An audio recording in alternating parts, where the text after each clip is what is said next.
Alright, let's quickly go over the Dometic Fridge Recall, why it's happening, and how to see if your fridge is one of the units that are on the recall list.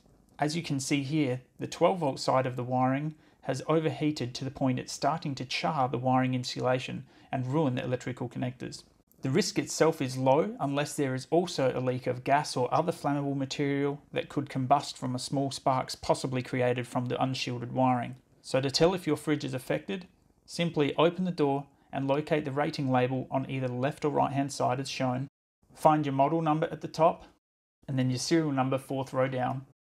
If your model number is either RUA6408X or RUA8408X and your serial number ranges between the MB822 to 851 or MB902 to 952 or MB001 to 037, if both your model number matches and your serial number is within one of those 3 collective groups, then your fridge may suffer from a very similar issue to this, and it's best to get it looked at right away.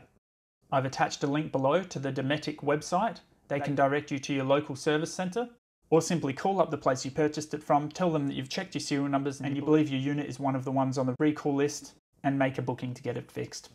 Just a quick one from me today. As always, keep safe. Thanks for watching, bye!